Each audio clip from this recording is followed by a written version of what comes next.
Hello everyone, welcome to another video. Now we are on our second lesson for PathFit 1 Movement Enhancement.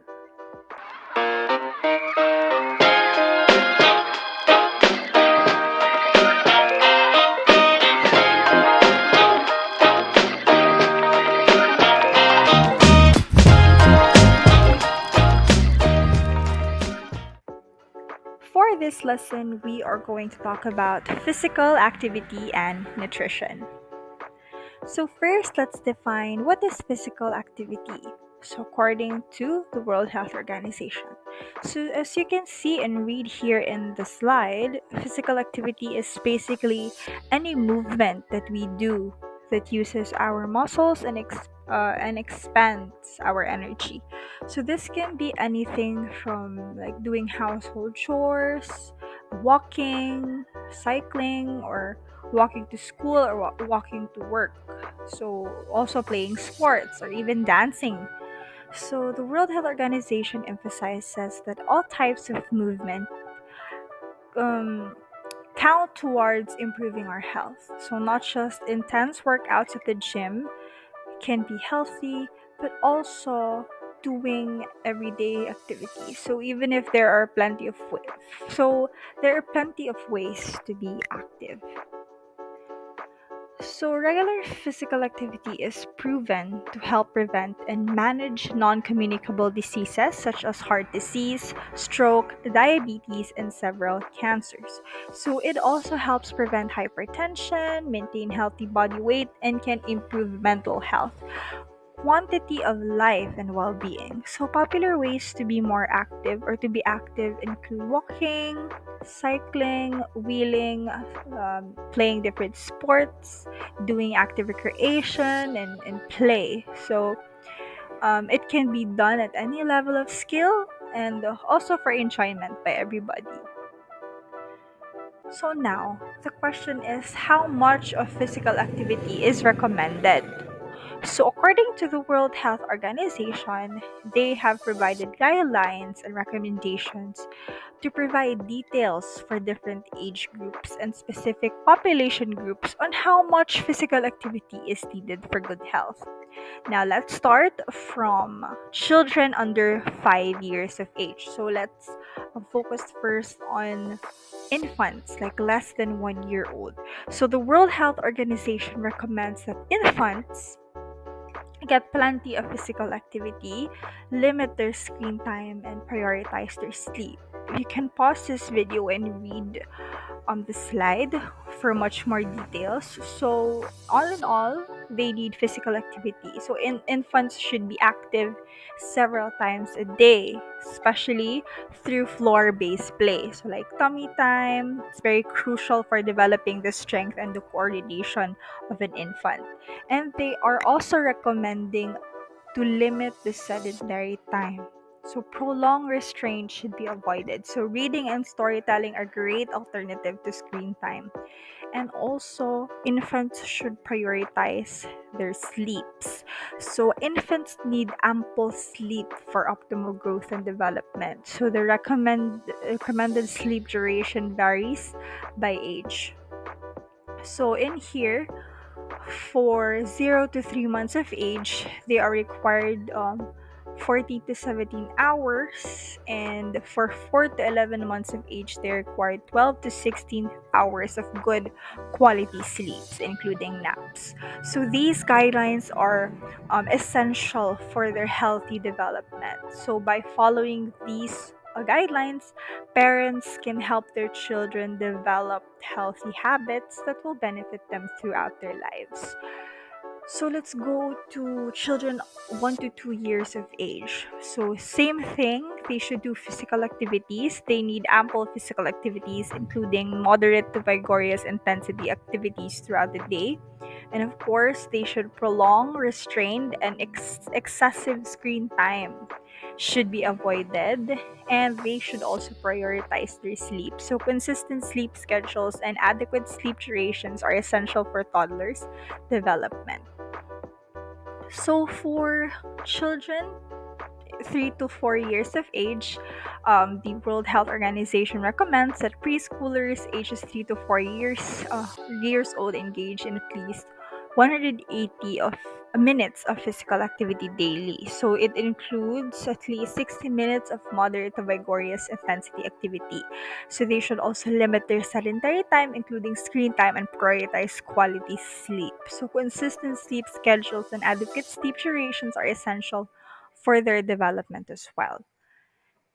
And for children and adolescents ages 5 to 17 years old, of course, physical activity, they're aimed for at least 60 minutes of moderate to vigorous intensity physical activity most days of the week, because the muscle and bone strengthening uh, activities should be included, or activities should include activities that build strength, such as weightlifting, resistance training at least 3 times a week.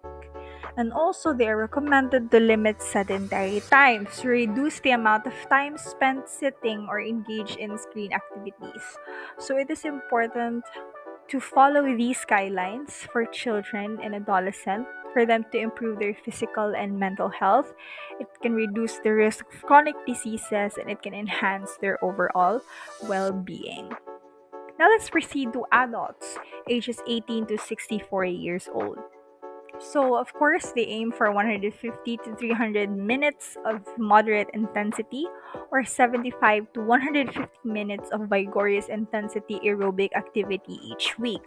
So, this includes strength training exercise that work all major muscle group at least twice a week. And of course, adults at this age should reduce the amount of time spent sitting down, or engaging in sedentary activities. So, following these guidelines, adults can also improve their physical and mental health. It can reduce chronic diseases and enhance their quality of life.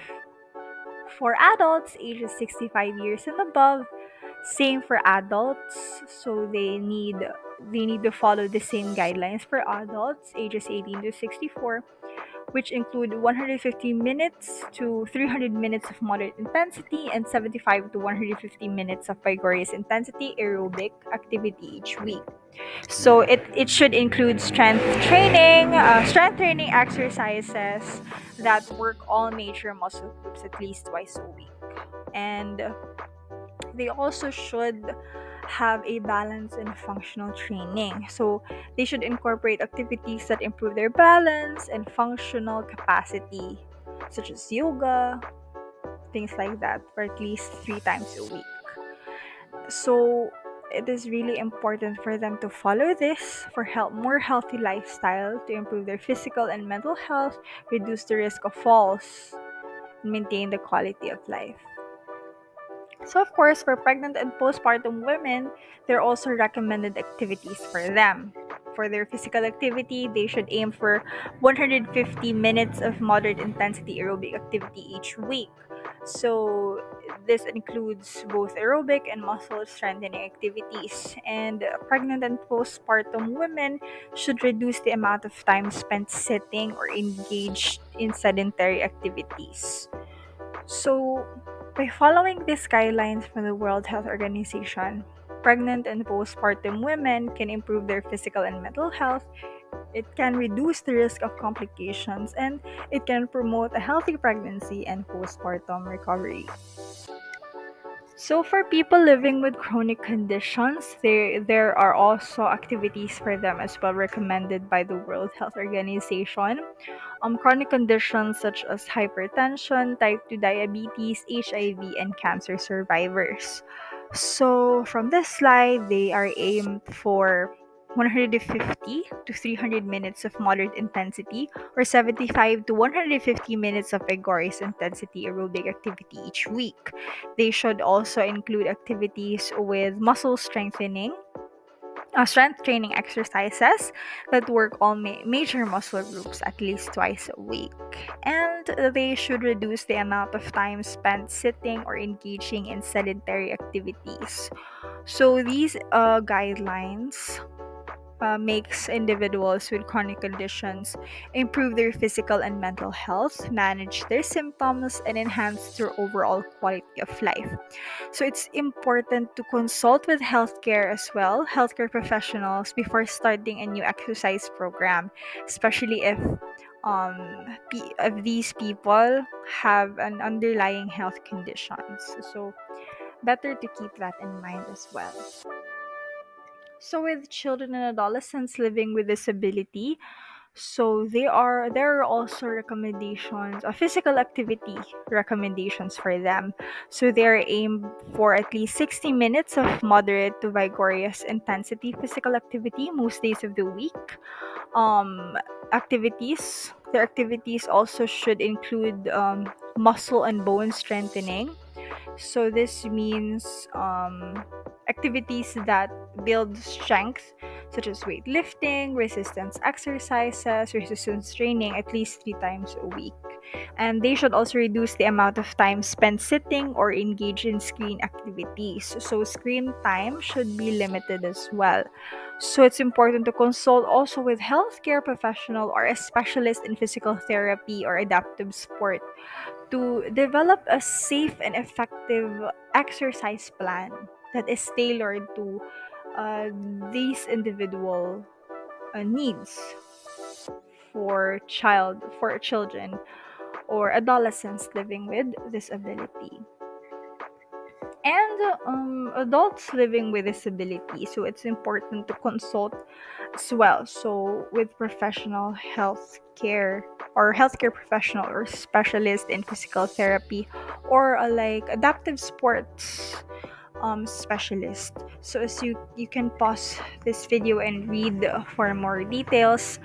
Um, so, just like what I emphasized before, it is important as well to consult a healthcare professional or specialist to develop a safe and effective exercise plan that is perfectly tailored to the individual with their needs. So, by finding ways to be physically active even while sitting or lying down, so adults with disabilities can improve their overall health and well being as well. So that's it for the recommendations or physical activity recommendations from the World Health Organization. Now let's proceed to nutrition. So, nutrition, I'm sure you're very familiar with this word. Nutrition is all about the food we eat, basically, and how it does to our body, how it affects our bodies. So, it is important. Nutrition is very important because it provides the nutrients our body needs to function properly. So, nutrients are substances like carbohydrates, protein, fats, vitamins, minerals, and water. So, we get these nutrients from the food we eat, which includes our three main meals and snacks. So, by eating a well balanced diet with a variety of healthy foods, we can give our bodies the fuel they need to stay strong and healthy. So, here are the common Filipino meals and snacks. Sure, you're very familiar with this one as well. So, you can pause the video if you want a copy of this. Now, let's go to food groups. So, contemporary health specialist considers four basic groups. So, namely, they are carbohydrates rich foods, protein rich foods, fat rich foods, and vitamin and mineral rich foods. Let us go first to the 40% of the food we should intake, which is the carbohydrates rich foods. So these are foods that gives us energy. So they include things like bread, rice, pasta, cereals, and potatoes. So they are like the fuel to keep our body going and help us to do our daily tasks or daily activities. Next is 35%, which is the vitamin and mineral rich foods. So vitamins and minerals are like a little helper that our body needs to work properly. So they help with things like keeping our bones strong, our immune system, keep our immune system healthy, our skin glowing. So, fruits, vegetables, whole grains, and dairy products are great sources of vitamins and minerals. Next, let's go to the 20% of the food groups that we should contain daily is the protein rich foods. So, proteins are important for our body for building and repairing our body tissues. So, foods like meat, fish, egg, beans, dairy products like milk and cheese, they are rich in protein. So, they help our muscles grow and keep us strong.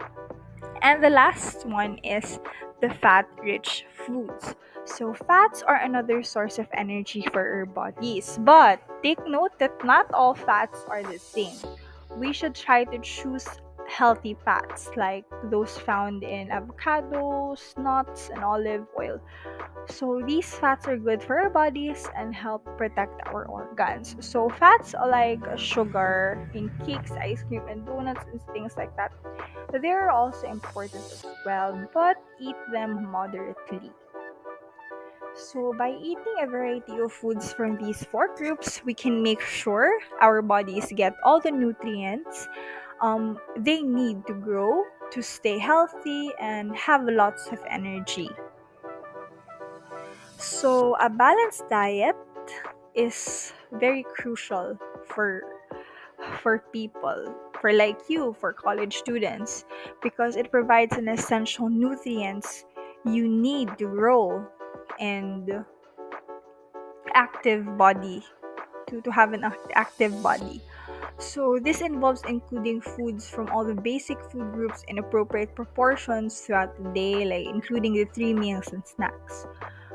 So, carbohydrates provide energy, protein supports growth and repair, healthy fats are important for energy and brain function, and vitamins and minerals from fruits, vegetables, and whole grains supports our overall health. So, it's also important to consider portion sizes and listen to hunger and fullness cues to maintain a healthy weight. So, regular activity should be um, incorporated as well. So, by following a balanced diet and considering portion sizes, you college students can ensure that you get the necessary nutrients while maintaining a healthy weight and promoting a long term well being. So, we have here the guidelines for weight and health management. So, number one, eat a balanced meals every day. So, this means including foods from all the basic food groups in your meals, like we discussed earlier. Make sure you have carbohydrates like rice, like or proteins, or potatoes. I mean, and for proteins like meat, fish, or beans. For healthy fats, you can eat avocados, peanuts, and fruits and vegetables. So this ensures that your body gets all the necessary nutrients.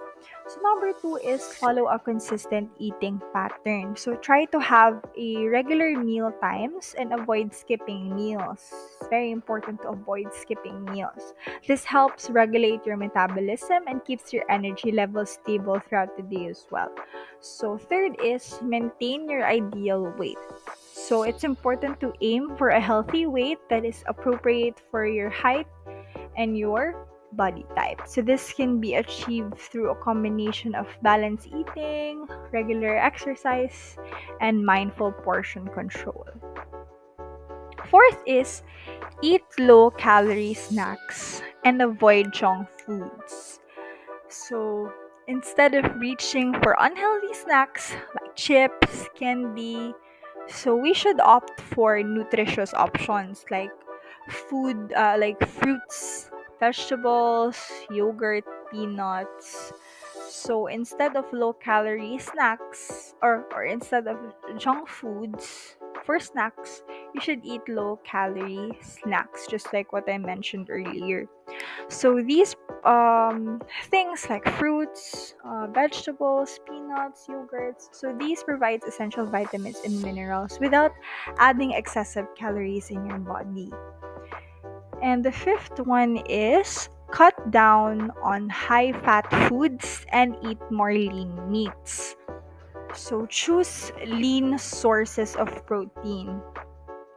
So examples are fish, legumes, chicken, skinless chicken. They are more lean. So limit your intake of high fat meals and opt for healthier cooking methods like grilling, baking, or steaming. So deep frying your foods is not recommended every day. So you should at least opt for healthier cooking methods or do other cooking methods like baking, steaming, and grilling using less oil. And number six is drink 68 glasses of fluids a day. I'm sure you're very familiar with this one, that staying hydrated is important for overall health. So you can drink water, you can also drink herbal tea or unsweetened beverages throughout the day to maintain the proper hydration. Seventh is eat amidst a relaxed and pleasant atmosphere. So it is also important to create a peaceful and enjoyable environment while eating. So avoid distractions like watching TV or using electronic devices, and take time to savor your meals. I know it's very common these days to eat while watching TV, to eat while using phones.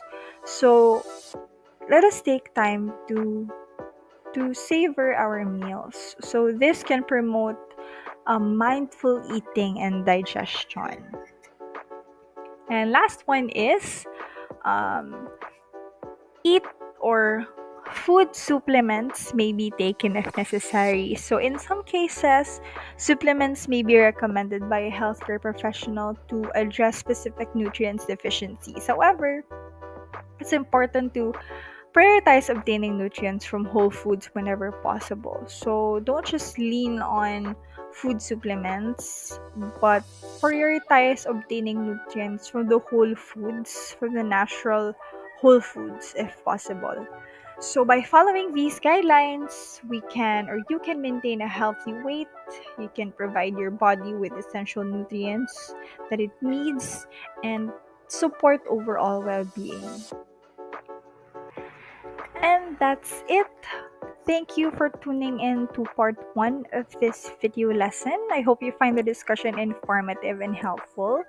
So, thanks for watching. Don't forget to subscribe to our channel so you don't miss out on part two of this video lesson. So, we'll be exploring more fascinating topics related to fitness and exercise and sharing some tips and tricks to help you stay motivated and achieve your goals. So stay tuned and we'll see you in the next video.